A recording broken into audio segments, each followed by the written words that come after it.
शादी के बंधन में हर कोई बंधना चाहता है, लेकिन क्या हो जब कोई शादी मन के मुताबिक ना हो।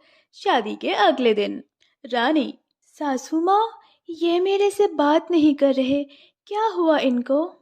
अरे क्या, तेरा पति शादी के अगले ही दिन से तेरे से बात नहीं कर रहा तो तेरी ही कोई गलती होगी ना। भाभी, भैया ने तो आपको पसंद करके ही शादी की है। अब वो बात नहीं कर रहे तो हमको नहीं पता। रानी काफी देर तक सोचती है कि उसका पति उससे बात क्यों नहीं कर रहा। तभी वहां पर उसका पति आ जाता है। माँ, खाना लगा दो, मुझे ऑफिस जाना है। अरे बेटा, कल ही तो शादी हुई है, 2-4 दिन तो घर में रुक। बेटा नाराज होकर वहां से चला जाता है। बेचारी रानी अभी भी सोच में ही थी कि उसके साथ ये हो क्या रहा है। फिर शाम को उसका पति घर आ जाता है। जी, आप आ गए। चलिए आप बैठ जाइए, मैं खाना लगा देती हूँ। तभी वहां पे रानी का हस्बैंड बिना खाना खाए बेड पर लेट जाता है। देखिए, आप नाराज क्यों हो? मेरे से कोई गलती हुई है तो प्लीज बता दीजिए। रमेश फिर भी कुछ नहीं कहता और सो जाता है। और अगले दिन, माँ, खाना लगा दो, मुझे ऑफिस जाना है। अरे बेटा, रात रानी ने भी कुछ नहीं खाया, तेरा इंतजार करती रही बेचारी। मेरा इंतजार करने की किसी को कोई जरूरत नहीं है। ये सब बोलकर रमेश वहां से चला जाता है। रानी रोने लगती है और बोलती है, माँ, ये सब क्या हो रहा है? ये मुझसे ऐसे क्यों बात करते हैं? ए लड़की, ये ड्रामा यहाँ मत कर।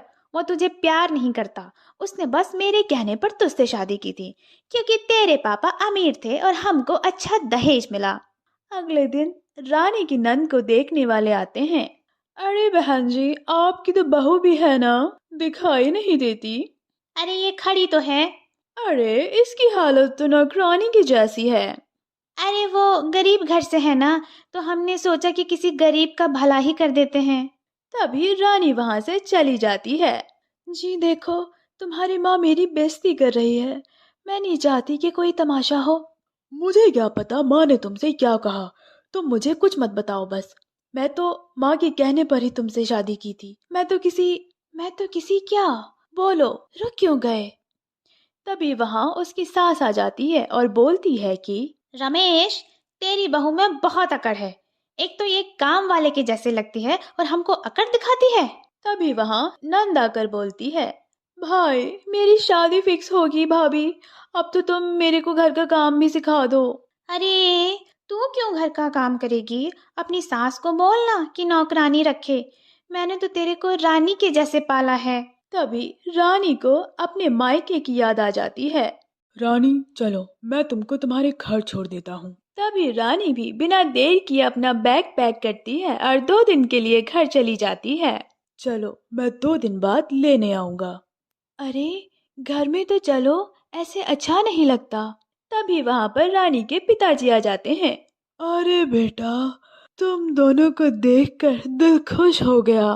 पिताजी, रानी 2 दिन यहीं पर रहेगी। 2 दिन बाद, अरे रमेश बेटा, रानी की तबीयत ठीक नहीं है, 1-2 दिन और रुकने दो।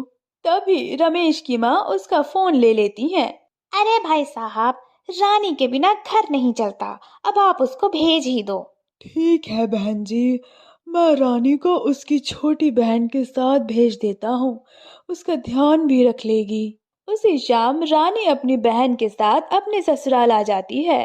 अरे दीदी, तुम इस छोटे से घर में कैसे रहती हो? मैं तो एक दिन भी ना रहूं। तभी रमेश उसकी सारी बातें सुन लेता है।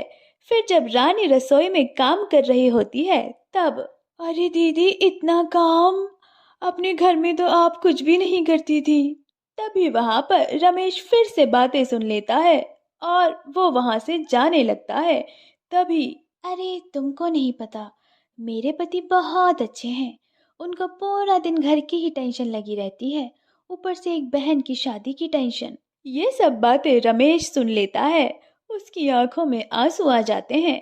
फिर वो सबके सामने रानी से माफी मांगता है और रानी फिर रमेश को गले लगा लेती है। और फिर क्या, सास की कुछ हिम्मत ही नहीं हुई कुछ कहने की। अपना बहुमूल्य समय देने के लिए धन्यवाद।